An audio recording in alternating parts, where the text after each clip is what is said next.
வயநாடு நிலச்சரிவு ஏற்பட்டு கிட்டத்தட்ட இன்னையோட 5 நாள் ஆகுது. இது வரைக்கும் ஒரு 341 பேர் இந்த விபத்தில் இறந்து போயிருக்காங்க. பெரும் கனமழை காரணமாக இது ஒரு இயற்கை பேரிடர் அப்படின்னு சொல்லப்பட்டாலுமே, இது இயற்கை மட்டும்தான் காரணமா அப்படின்னு பார்த்தா, அதை தாண்டி ஹியூமன் ஆக்டிவிட்டீஸும் இதில் மிக முக்கியமான காரணமாக பார்க்கப்படுது. அப்படி என்ன ஹியூமன் ஆக்டிவிட்டீஸ், அதில் என்ன இருக்குது வாங்க பார்க்கலாம்.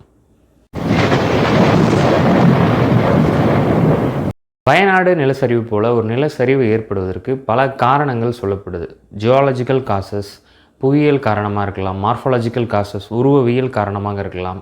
தட்பவெப்பம், நீரியல் மாற்றம், நிலநடுக்கம் போன்ற எக்ஸ்டர்னல் ஃபேக்டர்ஸாக ஃபிசிக்கல் காசஸ் அப்படின்னு சொல்லப்படுது. இதே போல் தான் ஹியூமன் ஆக்டிவிட்டீஸும் இதில் ஒரு மிக முக்கியமான ரோல் இருக்குது அப்படின்னு ஆய்வாளர்களால் தொடர்ந்து சொல்லப்படுது.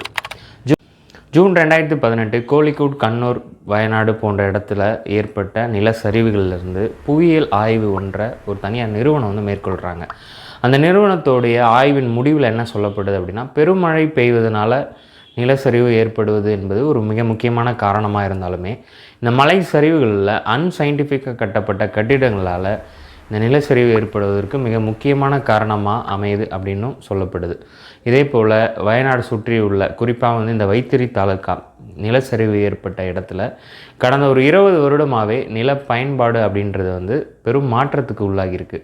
அங்கே இருக்கக்கூடிய மலை முகடுகளில் தோண்டி வீடு கட்டுவது, குவாரிங், மைனிங் அப்படின்னு பல விஷயங்களுக்காக பயன்படுத்துவதன் மூலமாக பெரும் அளவிலான மரங்கள் வெட்டப்படுவதன் விளைவு இந்த மணலில் இறுக பிடிக்கும் தன்மையான வேரை இல்லாத காரணத்தால் நிலச்சரிவை தடுக்கும் திறனை அந்த மண் இழந்து போகுது அப்படின்னு சொல்கிறாங்க. இம்யூனிட்டி டுவோர்ட்ஸ் லேண்ட்ஸ்லைட் அப்படின்னு அதற்கு பெயரும் சொல்லப்படுது. குறிப்பாக இந்த ஹியூமன் ஆக்டிவிட்டீஸ் அப்படின்றது இந்த நிலச்சரிவு போன்ற விபத்துகளில் பெரும் பங்காற்றி இருக்குது அப்படின்றத நம்ம மறுக்கவே முடியாது.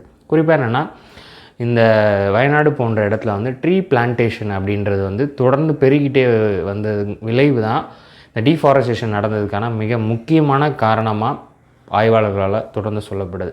1950லிருந்து 2018 வரைக்கும் 62% காடுகள் அழிக்கப்பட்டதற்கான தரவுகள் சொல்லப்படுறாங்க. குறிப்பாக இன்றைக்கி வரைக்குமே பார்த்திங்கன்னா 1800% தேயிலை தோட்டம் காடுகளை மறைத்து உருவாக்கப்பட்டிருக்கு. இதன் விளைவு தான் அந்த மண் நிலச்சரிவை தாங்குவதற்கான தன்மையை இழந்த ஒரு இடமாக மாறி போயிருக்குது. இது மிக முக்கியமான ஒரு காரணமாக பார்க்க வேண்டிய விஷயம்.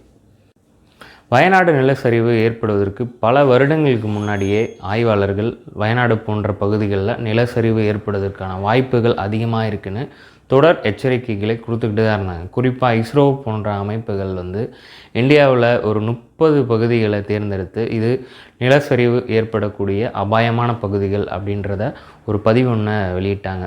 அதில் கேரளா மட்டுமே பார்த்தோம் அப்படின்னா 10 இடங்கள் பதிவு செய்யப்பட்டிருக்கு. வயநாடு அதில் 13வது இடத்துல குறிப்பிடப்பட்டுள்ளது. வயநாட்டில் பெய்யக்கூடிய மழைகளை ஒரு 6 வகையான பருவங்களாக பிரித்து வைக்கப்பட்டிருக்கு. பிப்ரவரி மாதத்துலேருந்து அக்டோபர் மாதம் வரைக்கும் இந்த மழைகள் பெய்யக்கூடிய சூழல் இருக்குது. பிப்ரவரி மாதத்தில் பெய்யக்கூடிய மழை கும்பமழை என்று சொல்லப்படுது. ஏப்ரல் மாதத்தில் லேசாக பெய்யக்கூடிய மழை விஷு மழை என்றும், மே ஜூனில் பெய்யக்கூடிய மழை தென்மேற்கு பருவமழை அப்படின்னும், ஆகஸ்ட்டில் பெய்யக்கூடிய அதிக மழை மிதுன மழை என்றும், செப்டம்பரில் பெய்யக்கூடிய லேசான மழையை சிங்கமழை என்றும், அக்டோபரில் பெய்யக்கூடிய இடியுடன் கூடிய பெரும் மழை துலா மழை அப்படின்னும் வகைப்படுத்தப்பட்டிருக்கு. இந்த வகையான மழை அப்படின்றது வரும் தொடர் காலகட்டமாகவே மாறுதலுக்குள்ளாக இருக்குது அப்படின்றது தான் மிக முக்கியமான பிரச்சனையாக அங்கே பார்க்கப்படுது. இதற்கு மிக முக்கியமான காரணமாக சொல்லப்படுறதுனா கிளைமேட் சேஞ்ச், காலநிலை மாற்றத்தால் இப்படியான நிகழ்வுகள் மாறும்போது அதிக மழை ஏற்படுவதற்கான வாய்ப்பும் சூழலும் உருவாகியிருக்கு.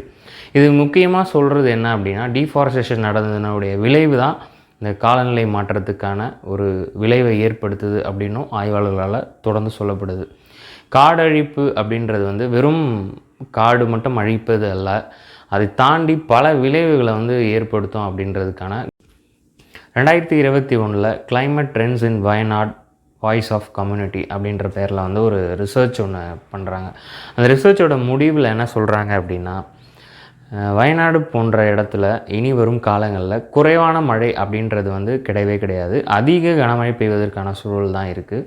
குறிப்பாக குறைந்த நேரத்தில் குறைந்த நாட்கள் அதிக கனமழை பெய்யக்கூடிய சூழல் தான் உருவாயிருக்கு அப்படின்றது அந்த ரிசர்ச்சில் வந்து பதிவு பண்ணியிருக்காங்க. இனி தொடர்ந்து நமக்கு எதிராக நடக்கக்கூடிய இயற்கை சீற்றத்திற்கு வெறும் இயற்கை மட்டுமே காரணம் அப்படின்னு சொல்லிட்டு நம்ம தப்பிச்சுக்கவே முடியாது. அதற்கு பின்னாடி மனித செயல்பாடுகள் மிக முக்கியமான காரணம் அப்படின்றத வந்து இந்த வயநாடு நிலச்சரிவிலிருந்து நம்ம வந்து புரிஞ்சிக்க வேண்டிய மிக முக்கியமான விஷயமாக நம்ம பார்க்கணும்.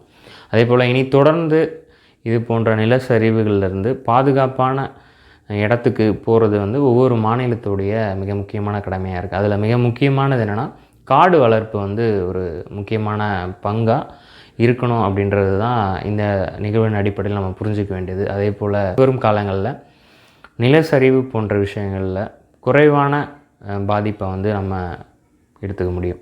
ஏன்னா 341 உயிர் அப்படின்றது வந்து சாதாரணம் கிடையாது. அது ஒரு பெரிய ஆற்றல்.